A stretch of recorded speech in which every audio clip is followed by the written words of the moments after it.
영어로 해야 되는데 갑자기 제가 영어를 하려니까 안 나오고요.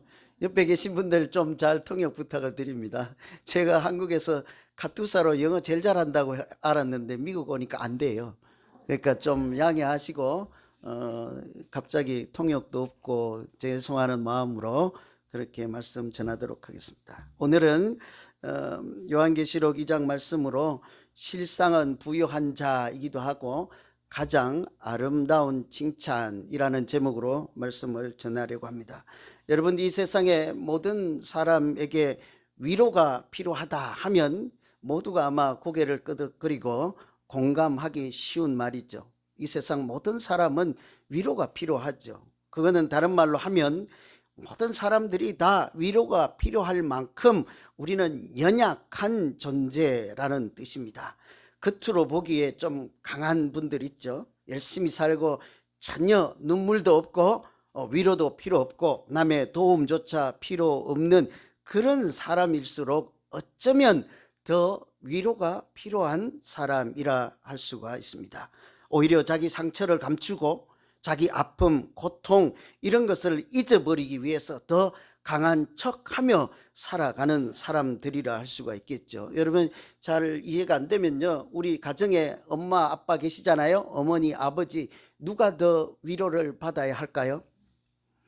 대부분 어머니라고 그러실 거예요. 그죠? 여기도 뭐 여성분들이 많아서 어머니들이 사실상 객관적으로 누가 보더라도 위로를 많이 받아야 하죠. 남자분들보다, 저도 남자이긴 합니다만 저를 기준으로 봐도 그렇습니다. 어머니들의 수고가 훨씬 많고 가정을 위해서 흘리는 눈물이 많고 그 어머니들의 애쓰는 수고가 남자들하고 모르겠습니다. 어쨌든 여성 어머니분들의 위로를 많이 받아야 하죠.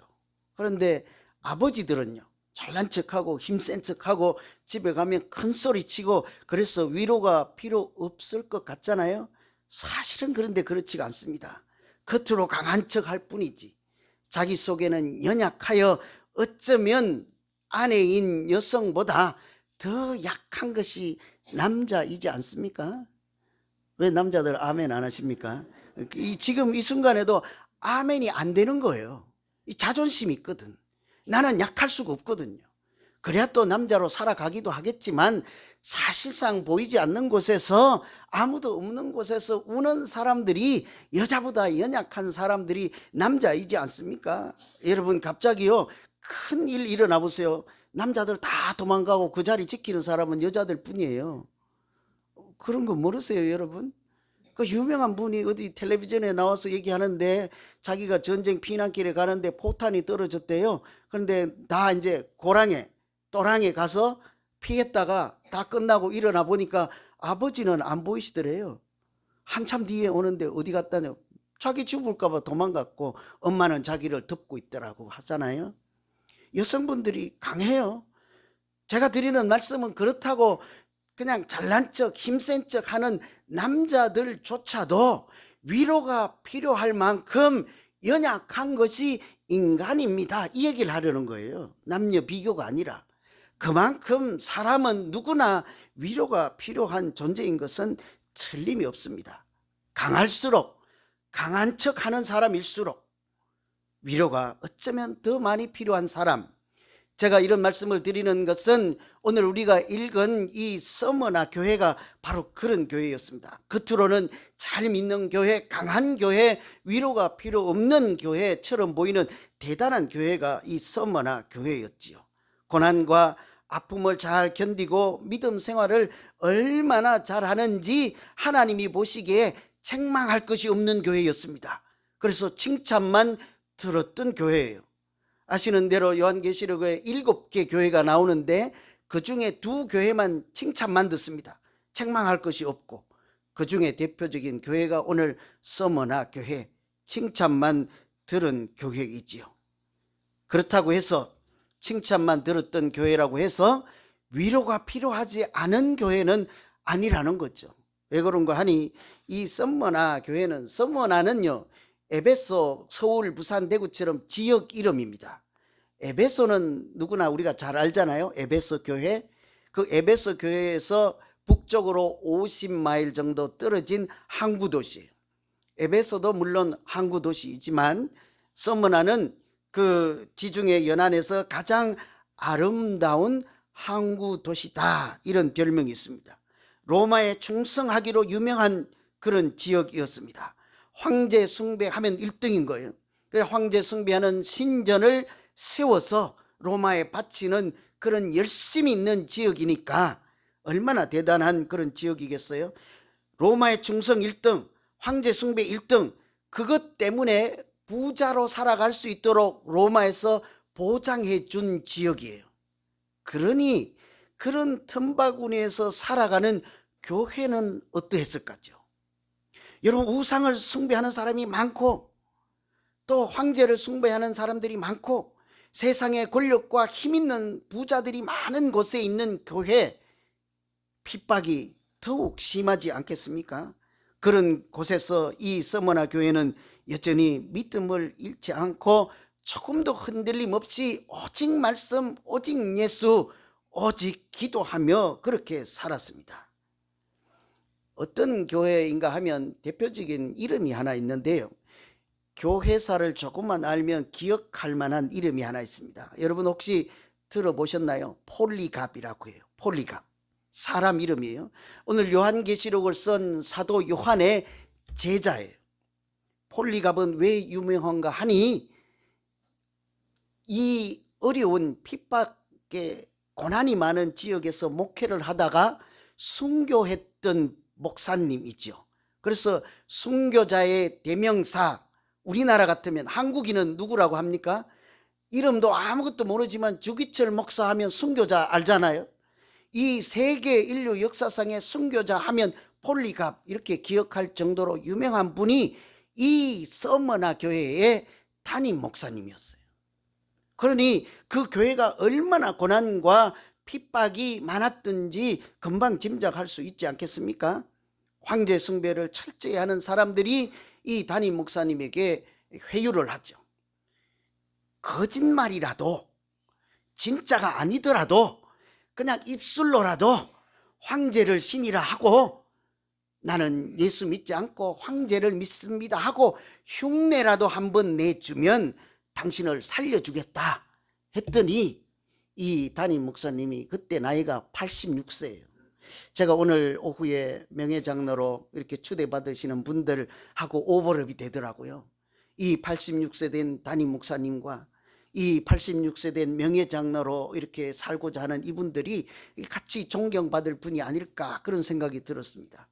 86세 이 담임 목사님이 말하기를, 내가 86년 동안 하나님을 주인 삼고 예수님을 주인 삼고 그렇게 살았을 때 하나님은 한 번도 나를 배신하지 않고 배반하지 않고 외면도 하지 않고 나와 동행하며 신실하신 하나님으로 나를 사랑해 주셨는데 지금 어찌하여 내가 이 86세에 거짓말로 입술만이라도 하나님이 신이 아니라고 말할 수 있겠는가?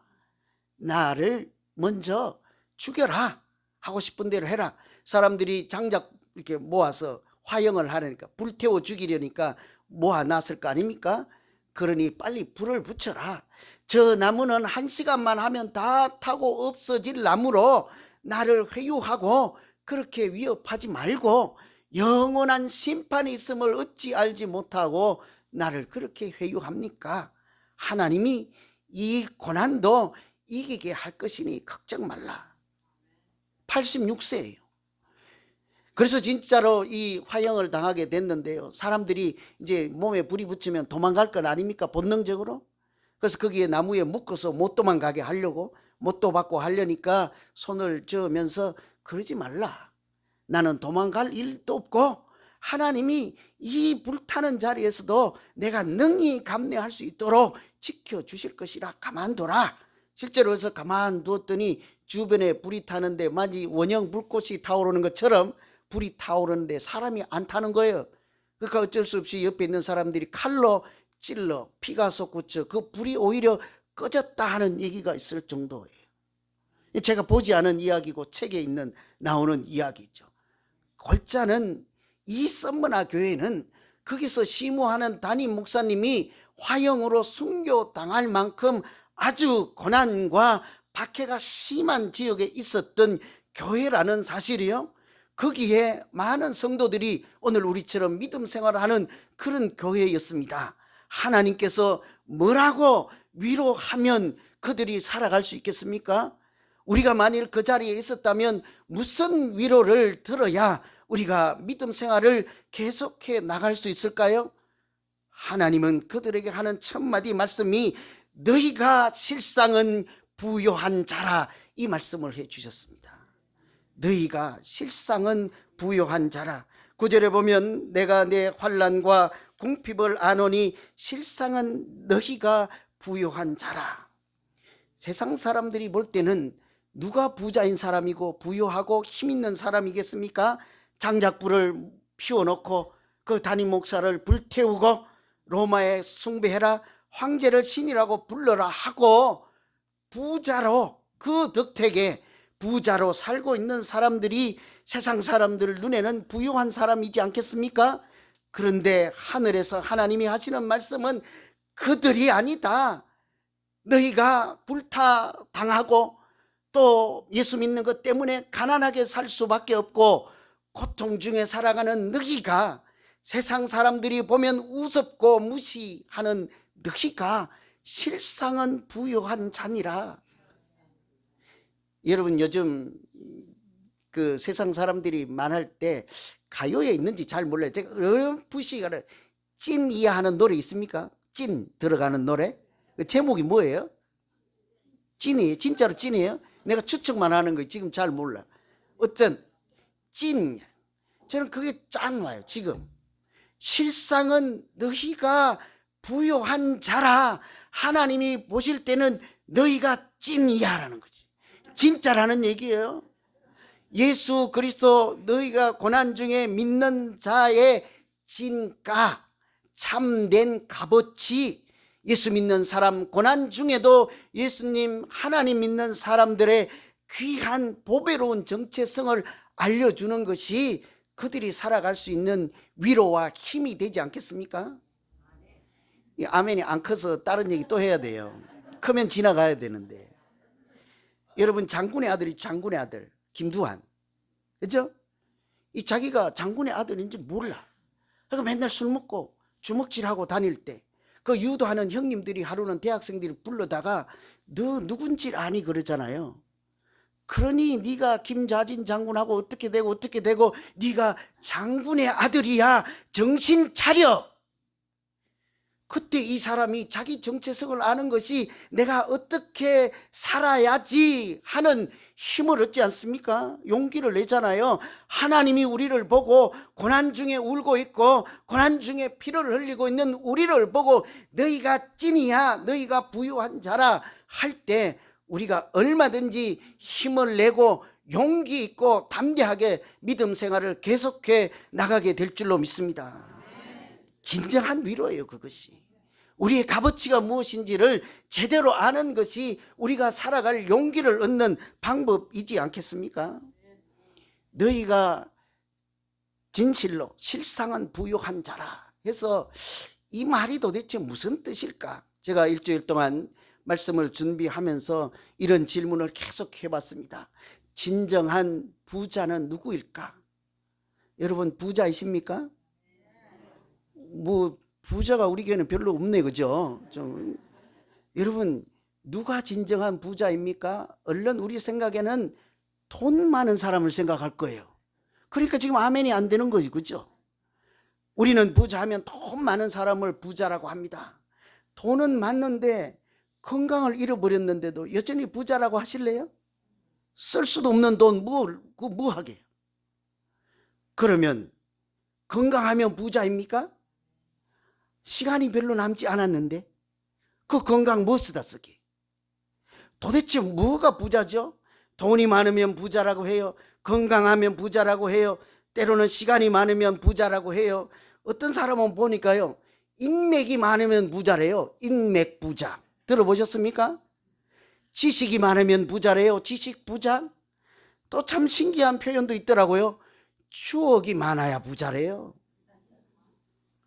여러분 사느라고 이 세상에 이 지구는 넓고 할 일은 많다고 일부 예배 후에 그런 말씀을 나누었습니다만, 이 넓고 하나님이 만든 이 창조 아주 아름다운 세상을 아무것도 보지 못하고 그냥 우리 집 앞에 서 있는 나무 한 그루만 일평생 보고 산 사람을 부자라고 하겠냐고요.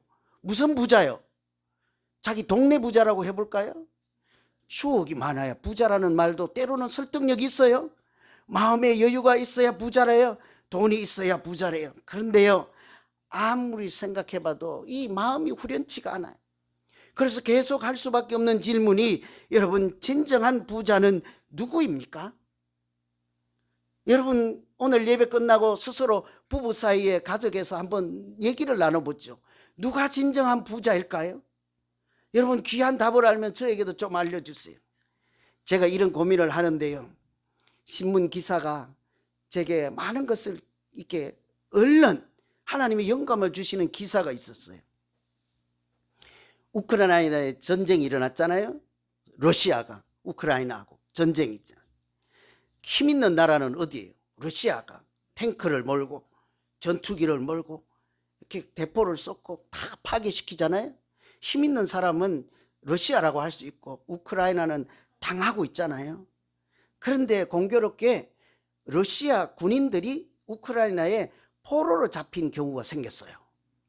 우크라이나 사람들에게 러시아 청년이, 군인이 포로로 잡힌 거예요. 그러니까 무기를 내려놓고 거기에 포로로 잡혀 있을 때 우크라이나 주민이 그 러시아 사람, 자기들을 죽이려고 온 사람이에요. 탱크 몰고 온 사람이에요. 힘 있는 나라에서 강압적으로 나를 쳐들어온 사람, 미운 사람이잖아요. 근데 그 사람들을 보고 자기가 가지고 있던 빵을 건네줘요. 먹으라는 거예요. 그리고 차를 마시라고 건네줘요. 제가 거기 있었으면 그 손 툭 쳐갖고 뺏었을 거예요. 우리를 죽이려고 온 일본 사람들, 일본 군인에게 옆에 있는 우리 집 이웃집 아저씨가 빵을 건네주면 저놈도 그냥 일본 앞잡이라고 우리가 가서 몽둥이로 치지 않겠습니까?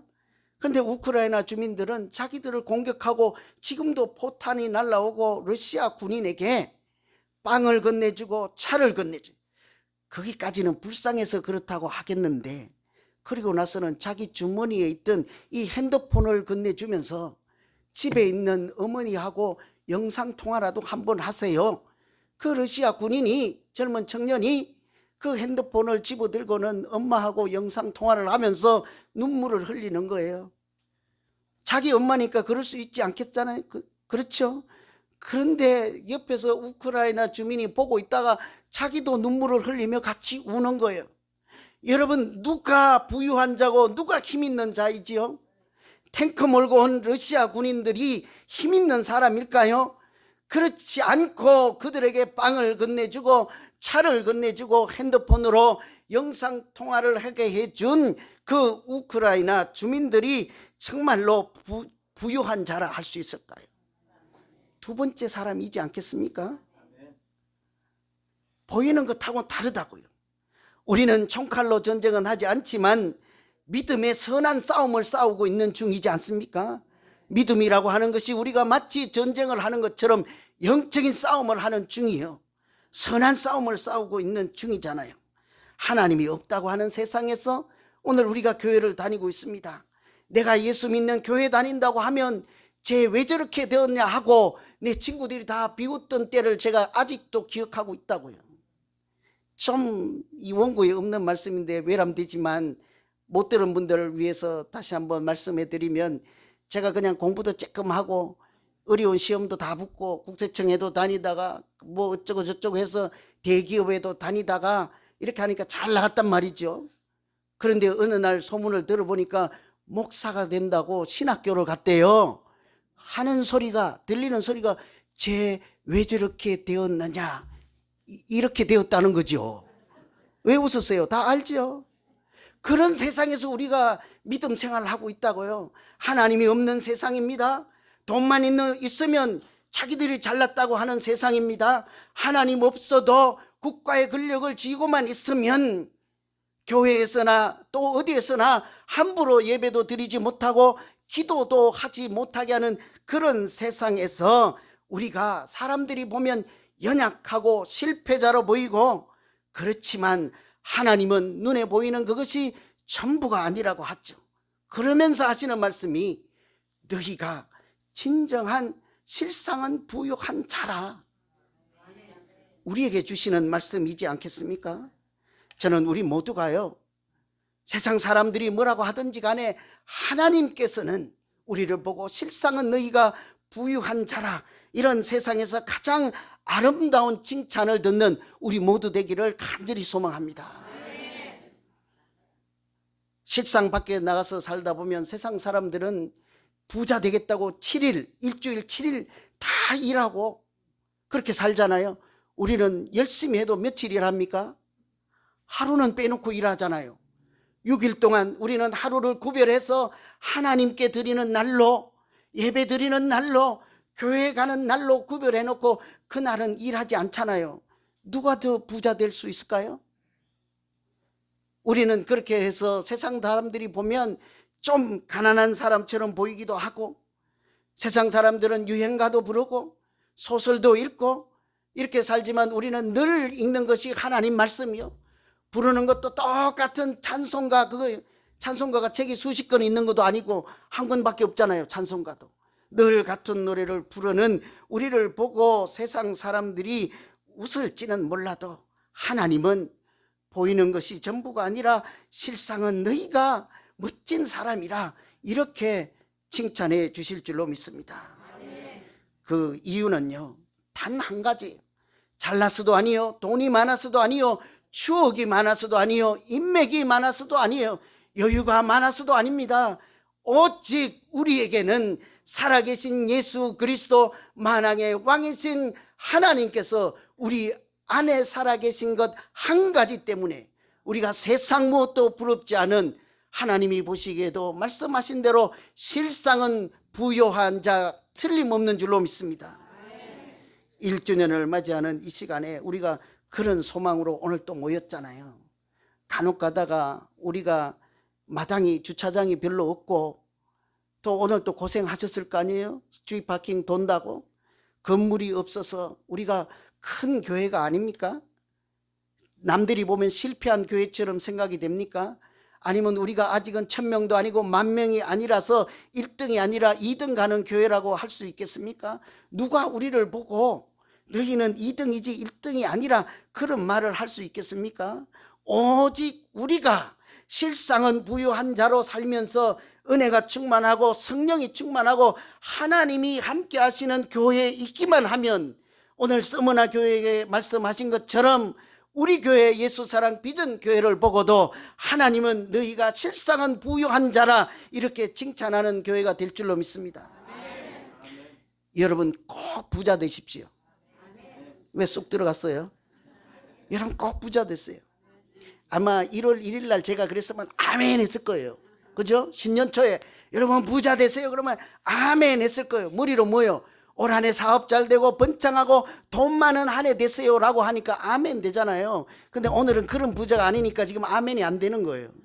여러분 부자 됐어요. 돈 많은 부자가 아니에요. 하나님이 인정하시는 부자, 실상은 너희가 부유한 자라 하는 것처럼 하나님이 살아계시고 오늘 우리가 부른 찬송처럼 말씀이 숨쉬는 교회, 하나님께 영광이 되는 교회로 우리가 믿음 생활하면 우리가 진정한 부자인 줄로 믿습니다. 이게 하나님이 우리에게 주신, 서머나 교회에게 준 위로예요. 하나님은 두 번째로 그들에게 고난의 끝을, 마지막을 보여주셨습니다. 10절에 보시면 장차 받을 고난을 두려워하지 말라. 네가 죽도록 충성하라. 그리하면 내가 생명의 면류관을 내게 주리라. 특히요, 오늘 오후에 인직 받으시는 분들 이 말씀은 잘 들으세요. 죽도록 충성하라. 그리하면 내가 생명의 면류관을 내게 주리라. 여기 오늘 임직표에 기록된 말씀이에요. 그것이 오늘 설교 본문에 있는 말씀과도 같아요. 그래서 거기 보면 죽도록 충성하라. 그리하면 내가 생명의 면류관을 주리라. 어느 부분 읽으실래요? 오늘 임직 받으시는 분들, 추대받는 분들. 이 죽도록 충성하라 하니까 되게 좀 기분이 나쁠 수 있어. 그죠? 내가 지금 86세인데 지금 주면서 뭘 아직도 충성을 더 하라고 하느냐 할 수 있잖아요. 근데 하나님은 뒤에 말씀을 하고 싶은 거예요. 내가 생명의 면류관을 주리라. 극심한 고난, 박해 중에 있는 사람들, 책망할 것도 없이 칭찬만 들을 만한 그런 교회에게 하나님은 그들이 당하는 고난의 끝을 보여주었습니다. 위로하기 위해서죠. 세상 사람들이 간혹 이런 얘기 하잖아요. 이 또한 지나가리라. 그죠? 많이 들어봤죠. 이 또한 지나가리라 하면 왠지 모르게 힘을 내고 또 살아볼까 이런 생각을 하게 된다고요. 끝이 나고 고난도 끝이 나고 고난 없는 때가 올 거야. 그렇게 그때를 생각하면 용기를 낼 수 있기 때문이지 않겠습니까? 그런데 여러분, 고통이 끝나고 우리는 건강이 되찾는 날을 그렇게 바라죠. 가난이라고 하면 부자가 되는 날을 생각해서 끝나기만을 기다리지 않습니까? 어떤 고난이라도 끝이 오기만을 기다리며 희망을 삼고 소망으로 살아가잖아요. 그런데요, 우리는 끝나기만을 기다리는 사람, 끝 그 자체가 소망이 아니라 그 끝에서 하나님이 나를 만나 주시고 하나님이 오늘 말씀처럼 생명의 면류관을 주리라 하신 약속 때문에 우리가 오늘 또 위로받고 이 믿음의 길을 달려가는 줄로 믿습니다. 끝나기 때문이 아니에요. 끝나고 다른 것을 맞이하기 때문이 아니라 그 끝에 하나님이 계시고 그 끝에 나를 위한 생명의 면류관이 있어서 우리가 고난 중에도 이 믿음의 길을 계속 달려가게 되는 것이지 않겠습니까? 그래서 우리는 주님 오실 때까지 나는 이 길을 달려가리라 그 찬송할 때마다 우리가 눈물이 글썽거리며 이 믿음의 길 고난 중에도 달려가잖아요. 한 가지 이야기해드리고 마칠게요. 위로가 필요한 시간이라는 책이 있어요. 이 책 이름이에요. 책 이름이 조금 이상하긴 해요. 위로가 필요한 시간. 그 책에 보면 이런 이야기가 있어요. 어느 가정에서 유모차를 대문 밖에 놔뒀는데요, 지나가던 아저씨가 끌고 가버렸어요. 그냥 가져갔으면 그냥 도둑이겠거니 했는데 자기 대문 앞에다 쪽지를 남겨두었습니다. 뭐라고 했는지 이렇게 되어 있습니다. 죄송합니다. 몸이 불편한 아내가 아이를 데리고 나갈 수 없어 염치불구하고 유모차를 가지고 갑니다. 그래도 도둑은 도둑이에요. 그죠? 사정 볼 것 없이 제가 형편이 되지 않아 큰 잘못을 저지르는 줄 알면서도 그렇게 하고는 끝에 가서 다음 달부터 조금씩 갚아 나가겠습니다. 그덕그덕 죄송합니다. 용서 빌 자격도 없네요. 이거 어떤 아기를 둔 아저씨가, 아기 아빠가, 젊은 사람이 남의 집에 있는 유모차를 가져갈 수밖에 없는 형편이 되어서 그걸 가져가고 메모를 남겨둔 거예요. 이 집, 유모차를 잃어버린 집도 얼마나 황당하겠습니까? 어쨌든 편지를 두었지만 도둑이잖아요. 기분도 좋지 않고, 그렇지만 우리보다 형편이 안 좋아서 어쩔 수 없이 가져갔나 보다 하고 잊어먹기로 했습니다. 그리고는 한 달이 지났는데요, 자기 편지함에 20불이 들어있는 거예요. 그리고 또 한 달이 지났는데 30불이 들어있는 거예요. 계속 어떤 날은 20불, 어떤 때는 30불 끊임없이 들어있어서 유모차를 잃어먹었던 그 애기 엄마가 또 편지를 답장을 썼습니다. 유모차 가져가신 아저씨께, 이렇게 써야죠. 이 도둑놈아, 이렇게 써야 되잖아요. 그런데 유모차 가져가신 아저씨께 이제 그만 갚으세요. 이제 그만 갚으세요. 저희는 이미 다 잊어먹었습니다. 지금까지 보내주신 돈은 더 어렵고 가난한 사람들에게 전해달라고 동사무소에 맡겼습니다. 열심히 사세요. 부인과 아이를 위해서 열심히 사시기를 바랍니다. 좋은 날이 오겠지요. 여러분, 이분이 그럴 수밖에 없어서 도둑질인 건지 알면서 가져간 그 젊은 애기 아빠의 심정에 이 부인이, 유모차 이런 아줌마가 이제 그만 갚으세요, 그 말 한마디가 울지 않았을까요? 그거 읽고 자기 처지를 생각하며 이제 그만 갚으세요, 나를 이해해주고 내 아픔을 위로하는 한마디가 틀림없을 것입니다. 그러면서 하는 말이 좋은 날이 올 것입니다. 이분도 그렇게 훔칠 수밖에 없는, 한 달에 20불 30불 갚는 그런 인생을 살면서도 좋은 날이 올 거야, 이분이 나에게 해준 말처럼 좋은 날이 올 거야 하고 오늘 또 버티고 오늘 또 하루 살아내고, 그렇게 그것을 좋은 날을 고대하며 살아내지 않겠습니까? 일반 사람, 세상 사람들도 막연히 좋은 날을 고대하면서 살아가는데 우리는 어떻습니까? 예수 믿는 우리는 그렇게 막연한 좋은 날이 아니라 그 좋은 날보다 더 좋은 날을 하나님께서 예비해 주셨으므로, 오늘 말씀에 따르면 죽도록 충성하라 그리하면 생명의 면류관을 주리라 하신 그 약속의 날이 우리에게는 더없이 좋은 날인 줄로 믿습니다. 그 날 때문에 우리가 이 어려운 형편에서도 주차장도 여의치 않고 건물도 여의치 않고 부대 시설도 여의치 않던 이런 교회에 모였을지라도 세상 사람들이 보면 천국과 같은 교회라고 하는 칭찬을 들으며 오늘도 예수 이름 불러 하나님 찬송하며 믿음으로 살아가는 줄로 믿습니다. 하나님은 서머나 교회에게 이 고난 끝난다, 그러니 며칠 더 참아라, 내가 너희가 이기게 해줄게, 그렇게 말하지 않았습니다. 너희를 박해하는 로마가 곧 망하게 해줄게, 그러지 않았습니다. 그럼에도 불구하고 충성하라, 그리하면 내가 생명의 면류관을 주리라. 이것이 오늘 어려운 시대, 하나님 없는 시대를 살아가는 우리 모두에게 주시는 하나님의 위로가 되기를 간절히 소망합니다. 기도하겠습니다. 하나님 아버지, 고난이 극심할수록 하나님의 위로가 더 큰 줄로 오늘 말씀을 통해서 배웠습니다. 하나님, 어려운 중에도 믿음으로 살아가게 하시